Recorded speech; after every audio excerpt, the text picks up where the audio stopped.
Olá, bem-vindos a esse canal onde a gente fala de pediatria.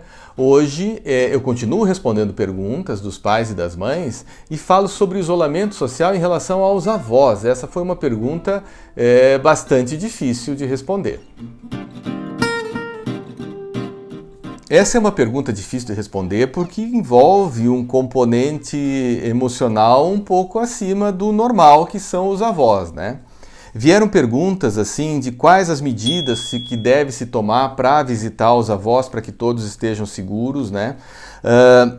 Outra também é uma pergunta de uma mãe onde ela diz que a casa dela está totalmente isolada, somente o marido sai.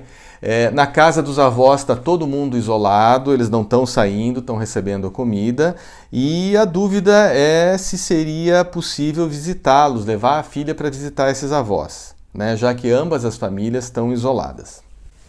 Bom, aí a gente tem que levar em consideração algumas coisas, né? A primeira delas não há dúvida que o isolamento social é o que segura a transmissão do coronavírus, né, do novo coronavírus. Isso está mais do que provado.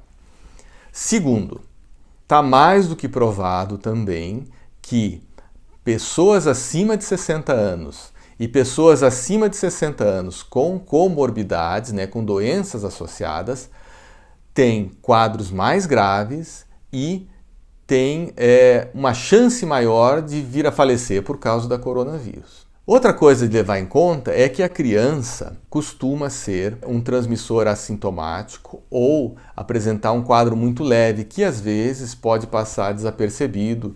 E a gente tem que lembrar que o coronavírus pode se transmitir alguns dias, pouquinhos dias antes da doença se instalar.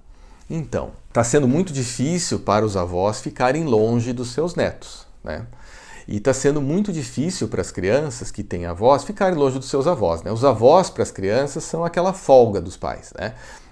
Dentro da casa do avô costuma não ter tanto limite, a alimentação é muito mais legal, tem nega maluca que a avó faz. Então a criança está sentindo muita falta disso.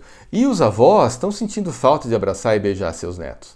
Mas a gente tem que lembrar assim, é um período de transição, isso não vai durar para sempre. Vai ser um período muito difícil, é possível que muitos de nós percamos alguém da família ou percamos alguém muito próximo que a gente conhece. A gente está vendo os números de mortos que estão aparecendo no mundo, são muito altos, né? Então, a gente deve preservar esses avós. O ideal é que haja o afastamento dos avós por enquanto e que se mantenha dentro do possível um contato virtual. Bom, essa seria a situação ideal. Existem situações onde não é possível fazer o isolamento, por questões até de espaço, habitação em mesma residência, ou então a proximidade, e às vezes não tem como segurar um avô, ou os pais não conseguem dar conta da criança e acabam levando.